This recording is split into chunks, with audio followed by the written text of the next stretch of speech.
Maraming salamat po sa pagtangkilik ng ating video. Hinihikayat ko po kayong mag-like and subscribe para ma-update kayo sa susunod na nakabanata. Tara at umpisahan na natin. Si Daryl kahit makita pa siya ng mga lindon na kumain kasama si Shelly. Malaki na ang naitulong ni Shelly sa kanyang ama mula noong una itong ma-admit sa ospital.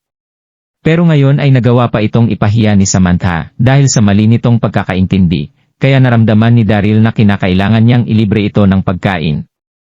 Sigurado ka bang okay lang ang bagay na ito, Kuya Daryl?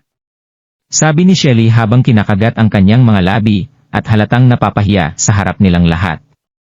Kani-kanina lang ay nagawa na siyang pag-isipan ng kung ano-ano ni Samantha. Kaya sa sandaling kumain siya kasama ni Shelly, siguradong iba na ang iisipin sa kanila ng mga lindon. Pero mukhang wala namang pakialam dito si Daryl. Ano ba ang dapat mong ikatakot? Gusto ko lang magpasalamat sa pag-aalaga mo sa aking mga magulang nitong mga nakaraang araw. Habang sinasabi ang mga bagay na ito, buong pasasalamat na tumingin si Daryl kay Shelly. Hindi maikakaila na mayroong mature na kagandahan ang doktor na si Shelly, lalo na kung namumula ang kanyang mukha na nakapagpapataas ng kanyang attractiveness sa mga kalalakihan. Hindi na nagdalawang isip pa si Shelly at tinanggap ang alok ni Daryl. Nagdadabog na umalis sina Lily at Samantha sa ospital, naramdaman nila na parang nainsulto sila sa ginawang iyon ni Daryl kanina. Kailangan mo na talagang makipagdivorse sa basurang iyon sa lalong madaling panahon. Hindi mo ba nakita ang mukha niya kanina? Napakalaki ng ego niya pero kasing walang kwenta naman siya ng isang aso. Sabi ni Samantha habang naglalakad palabas ng ospital. Hindi ito tumigil sa karereklamo sa kung ano ang nangyari kanina sa loob ng ward. Dito na nagsimulang madala si Lily ng mga sinasabi ng kanyang ina. Mom, pwede bang huwag mo na itong banggitin ng paulit-ulit sa akin? Pag-iisipan ko ang tungkol sa bagay na yan, sabi ni Lily habang napapakagat sa kanyang mga labi. Na-confused ng husto rito si Lily. Napuno ng pait ang kanyang nararamdaman matapos makita ang masaya at parang walang inaalalang si Daryl noong kasama nito si Shelly. Samantala, bigla namang umilaw ang kanyang cellphone matapos makatanggap ng tawag mula kay William. Lily, may sakit ngayon si Grandma. Bumalik ka na ngayon din. Sigaw ni William. Ano? May sakit si Grandma Lindon? Isip ni Lily. Bago pa man siya makasagot, agad nang binaba ni William ang tawag. Mabilis na sumakay si Lily sa sasakyan at sumugod sa tirahan ng mga lindon. Makalipas ang 10 minuto ay nakarating na rin siya sa mansyon. Huminto siya at mabilis na tumakbo papasok gamit ang suot niyang mga heels. Pero nagulat siya nang husto nang pumasok siya sa loob ng mansyon. Dito niya nakitang nakaupo si Grandma Lindon sa sofa, namumula ang mga pisngi at puno ng sigla ang mga mata nito. Agad na malalaman ng kahit na sinong wala itong kahit na anong sakit. Pinaligiran naman siya ng iba pang mga miyembro ng pamilya Lindon habang nakikipag-usap. Grandma, ikaw. William Lindon. Okay naman pala si Grandma. Bakit mo sinabing may sakit siya sa telepono kanina? Ano ang ibig mong sabihin? Nagagalit na sinabi ni Lily. Binaliwala naman ito ng may patay na ekspresyong si William. Hindi ka pupunta rito kung hindi ko iyong sasabihin. Sige na, Lilibod, huwag ka nang magalit. Ako ang nagutos kay William na sabihin yon sa'yo. Ngiti ni Grandma Lindon. O Lilibod, natutuwa ako na nakarating ka rito kaagad. Ipinapakita lang nito na nirerespeto mo pa rin talaga ako. Sumenya si Grandma Lindon kay Lily at sinabing, halika rito. Ha? Nagtaka naman dito si Lily. Naglakad siya palapit at umupo sa tabi ni Grandma Lindon. Pero Grandma, bakit niyo po ba ako pinapunta rito? Huminga ng malalim si Grandma Lindon at sinabing, Lilibod, binantayan kita ng maigi mula noong simulan mong pamahalaan ang mga negosyo ng ating pamilya. Masasabi ko ngang masipag at competitive ka, Lilibod, pero hindi pa rin sapat ang ipinakita mong kakayahan para rito. Maliban sa paghawak natin kay Giselle Line, kung saan nagawa mong ipakita ang iyong husay, hindi naman naging kasing ganda nito ang performance ng iba nating mga negosyo. Nagulat dito si Lily. Grandma Lindon, ang sinasabi mo po ba ngayon ay masyado ka pang bata, Lilibod. Masyado pang malaki para sa ang responsibilidad sa paghawak ng mga negosyo ng ating pamilya. Kaya sigurado ako na nagiging mahirap na rin ang trabahong ito para sa iyo, hindi ba? Ngiti ni Grand Malendon, agad niyang pinigilan si Lily sa pagsasalita bago pa man ito magsimula. Nanatili namang tahimik si Lily sa kanyang kinaupuan. Tama nga ang mga sinasabi ni Grand Malendon. Mula noong hawakan niya ang kanilang mga negosyo, wala na siyang ginawa kundi magtrabaho. Kahit na matapos umuwi ng kanyang mga staff, kinakailangan niya pa ring manatili sa opisina para magbasa at gumawa ng mga plano. Masyado itong nakakapagod pero naramdaman niya rin ang pagiging productive niya sa mga pagkakataong ito. Mas maigi na ito kaysa maliitin siya ng ibang mga miyembro ng pamilya Lindon noon. At ngayong siya na ang may hawak ng kanilang mga negosyo, kinakailangan na siyang tingalain ng kanyang mga kapamilya, at na-enjoy niya rin ang bagong trato ng mga ito sa kanya. Lilibod, mukhang kinakailangan mo na munang magpahinga. Bakit hindi mo na lang ipamigay ang maliit na bahagi ng mga hawak mong shares? Hindi naman siguro kailangan ng isang babaeng katulad mo ang ganyan karaming shares, hindi ba? Ngiti ni Grand Malendon, agad na nanikip ang dibdib ni Lily sa mga sinabing ito ni Grand Malendon, pero nanatili pa rin siyang kalmado sa kanyang kinaupuan. Okay lang po ito, Grandma. Okay lang po na mapagod ako. Mula noong bata pa lang po ako, mas mabuti na para sa aking magsumikap ng husto kaysa sa aking mga kasabayan. Sabi ni Lily. Haha! Tawa ng kanilang mga kamag-anak sa kanilang mga sarili. Huwag ka nang magkunwari, Lily. Kahit na gaano ka pa kasipag. Kung titingnan ang iyong mga kakayahan, hinding-hindi mo magagawang pamahalaan ng maayos ang ating mga negosyo, nanlulokong sinabi ni William sa isang tabi. Sumasangayon namang tumango ang mga miyembro ng pamilya Lindon sa kanilang paligid.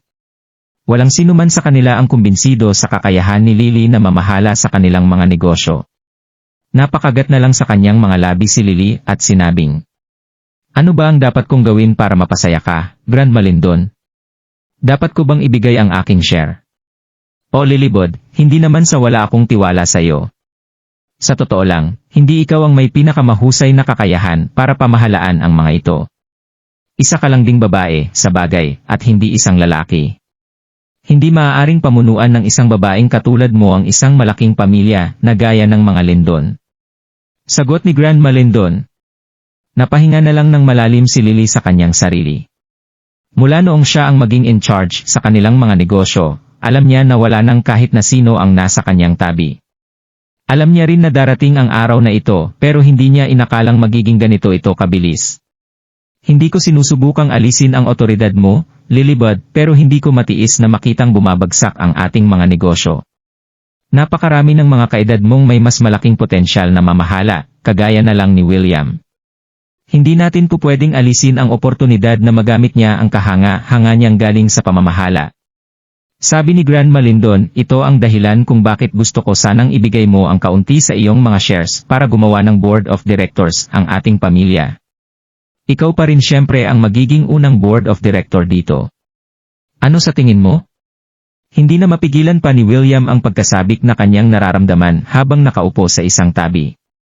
Dahil sa sandaling ibigay ni Lily ang hawak niyang mga shares, wala na siyang kahit na ano pang otoridad na mamahala sa kanilang pamilya. Habang nagkaroon naman ng magkahalong nararamdaman ang lahat ng nasa hall, habang nakatingin kay Lily. Huminga ng malalim si Lily habang tumatangong sinasabi na, kung ito pipi talaga ang gusto niyong mangyari, Grandma. Wala na siyang kahit na anong choice kundi sumangayon, dahil kung hindi ay wala nagkahit na sino ang magiging tapat sa kanya kahit siya pa rin ay may otoridad sa kanilang pamilya. Napaka-mature mo na Lilibod para makita ang big picture sa mga sinasabi kong ito. Nakangiting tango ni Grand Malendon. Agad nitong tinawag ang kanilang treasurer na may dala ng isang dokumento na kanilang hinanda para pirmahan ni Lily. 3 araw na ang nakalilipas. Napakaganda ng panahon ng linggong uto. Maraming mga tao ang makikita sa kalye ng Donghai City habang nakasakay si Daryl sa kanyang motorsiko papunta sa harapan ng Platinum Corporation. Nagpakita ng napakalaking pagkakaiba ang kanyang sinasakyang motorsiklo sa napaka-engrande at napakarangyang entrance ng building na ito. Masyado itong eye-catching para sa kahit na sino. Hindi dahil sa sinasakyan niyang motorsiklo, kundi dahil kay Shelly na kanyang angkas. Nakasuot si Shelly ng maiksing palda na nagpakita sa balingkinitan at mahaba nitong mga hita na kumuha sa atensyon ng marami. Masyadong rare ang pagsakay ng isang attractive na babae sa isang motorsiklo, kaya agad silang kinunan ng litrato ng mga ito. Maging ang mga bagong security guard ng Platinum Corporation ay hindi na iwasang mag-usap-usap tungkol sa kanilang nakita. Na-depress dito si Daryl. Ayaw niya sanang magpakita rito gamit ang kanyang motorsiklo pero wala na siyang choice kundi gawin ito. Dahil noong isang gabi noong maghapunan sila ni Shelly, nabanggit nito na gusto niyang bumili ng sasakyan pero kakukuha lang niya sa kanyang lisensya at natatakot pang bumili nito. Kaya walang pag-aalinlangang ipinadrive sa kanya ni Daryl ang gamit nitong Audi A8 para makapag-practice. Pero sa kasamaang palad, bumangga si Shelly sa isang sigpost sa tabi ng kalsada 100 metro mula sa kanilang pinanggalingan, agad nilang ipinadala sa talyer ang sasakyan upang ipaayos. Hindi nakapagsalita rito si Daryl. Wala namang kahit na sino ang dumaan sa kanilang sasakyan, kaya wala siyang kahit na anong idea kung bakit bigla itong nagpanik sa manibela. Pero, nagawa pa rin niyang matuwa matapos makita ang kaawa-awa at cute na mga tingin ni Shelly. Linggo ngayon kaya walang pasok sa ospital si Shelly.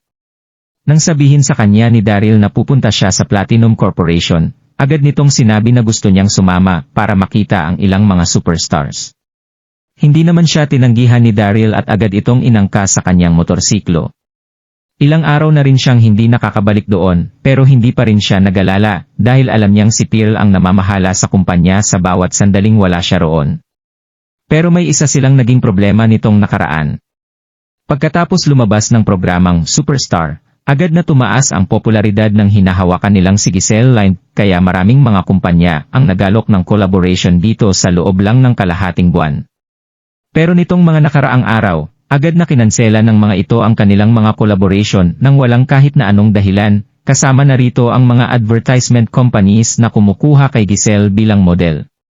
Walang kahit na anong appointment si Giselle maging sa araw na ito na nagpakita ng matinding kawalan ng nangyari sa kumpanya. Kakaiba ang nangyaring ito dahil popular naman si Giselle sa maraming fans, kaya imposible na wala ng kahit na sino ang may gustong pumirma collaboration para sa kanya.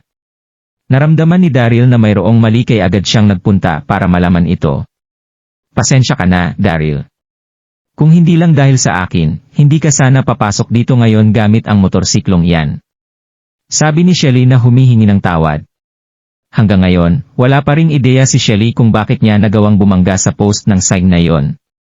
Huwag kang mag-alala dahil sanay naman akong pumasok ng nakamotorsiklo rito. Tawa ni Daryl, hindi niya ito inisip habang ipinaparada ang kanyang motorsiklo sa parking lot hindi kalayuan sa Platinum Corporation. Ring! Matapos niyang iparada ang kanyang motorsiklo, agad na nagring ang kanyang cellphone. Isa itong text message mula kay Yvonne Young.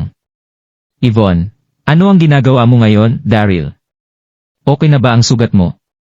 Hindi ka pa napapadaan sa Pearl Pavilion muna noong outing natin. Natawa na lang si Daryl nang maisip niya si Yvonne, iniisip siguro nito na hindi pa gumagaling ang tama niya ng bala. Pero noong magre-reply na siya rito, isa na namang malakas na ping ang kanyang narinig. Dito na biglang pumasok ang isang business card sa pwesto kung saan niya ipinarada ang kanyang motorsiklo at agad na bumangga rito. Mutik na ring tumalsik sina Daryl at Shelly sa lakas ng pagkakabangga ng sasakyan. Nabasag ang mga headlight ng motor ni Daryl habang nagkaroon naman ng butas ang bumper sa likuran ng sasakyan. Buwisit! Una, yung kotse, ngayon yung motorsiklo ko naman. Kung minamalas ka nga naman. Isip ni Daryl na nade-depress sa nangyari. Kasabay nito ang pagpaligid sa kanila ng maraming tao na gustong makiusyoso sa nangyari. Ano ba ang problema mo? Paano mo nagawang ipark ang motorsiklo mong iyan sa paradahan ng mga sasakyan? Sigaw ng isang lalaking nakasuit kay Daryl matapos makita ang butas sa likuran ng sasakyan. Nagpatuloy sa pagsigaw ang lalaki habang tumitindi ang galit na kanyang nararamdaman. Kabibili niya lang sa sasakyang ito ilang araw na ang nakalilipas. Napasimangot dito si Daryl. Nasa 30 na ang lalaking nakatayo sa kanyang harapan na may magandang pangangatawan, pero mukhang pamilyar ang isang ito. Pero itong isipin ng ilang sandali, hindi pa rin niya maalala kung sino ang lalaking ito. Paano mo nagawang magbigay ng ganyang klase ng rason? Ikaw mismo ang bumangga sa amin dito na nagsalita si Shelly matapos makitang hindi sasagutin ni Daryl ang lalaki. Wow! Agad na nakuha ni Shelly ang atensyon ng lahat nang magsimula siya sa pagsasalita. Nakasuot siya ng maiksing palda na nagpakita sa kabigha-bighani niyang katawan, isa siyang sexy at attractive na babae. Hindi nagtagal ay namamangha at nagtatakang napatingin naman ang lahat kay Daryl. Nagawa ng mahirap ng lalaking ito na mayroon lang motorsiklo na magkaroon ng isang napakagandang girlfriend. Napakaswerte niya! Isip ng lahat. Nakuha rin ng ganda ni Shelly ang lalaki na kanyang kausap. At pagkatapos ay bigla siyang nakabalik sa realidad at agad na tumuro sa parking lot habang sinasabing. Ang pagpaparada niyong dalawa sa motorsiklong ito sa paradahan ng sasakyan ang wala sa tamang rason. Kasabay nito ang pagbukas ng isa sa mga pinto ng sasakyan kung saan bumaba ang isang napakagandang babae. Nakasuot ito ng masikip na denim jeans, high heels na nagpakita sa kaakit-akit niyang katawan na maikukumpara kay Shelly kung hindi lumalamang ng dahil sa. Ano ang nangyari, Marcus? Okay lang ba ang sasakyan mo? Sabi ng babae. Agad na umingay ang paligid nang makita nila ang babaeng ito. Napalunok naman ang mga kalalakihan habang pinipigilan ang pagkasabik na kanilang nararamdaman. Sino nga ba ang mag-aakala na makakakita sila ng dalawang mga nagagandahang tanawin sa aksidenteng ito? May kanya-kanyang uri ng kagandahan ang dalawang ito, kaya siguradong nakahanda ang sinumang mga lalaki na isakripisyo ang ilang taon ng kanilang buhay kapalit ng isang gabi kasama ng isa sa mga ito. Miss Lana. Nagugulat na sinabi ni Daryl habang bumababa ang magandang babae na ito sa sasakyan. Ito ba ang high school teacher naming si Lana Thomas? Isip niya. Dito na naalala ni Daryl ang sinabi sa kanya ni Giselle na gustong pumasok ni Lana sa entertainment industry na kanya namang sinangayunan. Ipinasa niya ito sa sekretarya niyang si Phil para asikasuhin.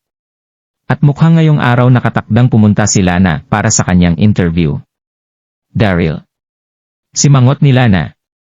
Noong magpunta siya sa kanilang class reunion, narinig ni Lana mula sa ilan niyang mga dating estudyante na naging pabigat na manugang na lang daw ang mahirap at walang pakinabang na si Daryl. Hindi siya naniwala rito hanggang sa nakita na niya ito ng personal ngayong araw. Huminga ng malalim si Lana at tumitig kay Daryl. Bata, hindi ba't sinabi ko sa iyo na mag-aral ka ng maigi noong high school ka pa lang? Tingnan mo ang sarili mo ngayon. Nagsisisi ka na ba sa mga pinagagawa mo? Mukhang hindi pa rin naging sapat ang pagiging strikto ko para mailagay ka sa tamang landas noon. Kung nagustuhan mo ang mga ganitong video, huwag mong kalimutan mag-like and subscribe. Panoorin mo na rin ang mga naunang kabanata para lalong maubos ang oras mo.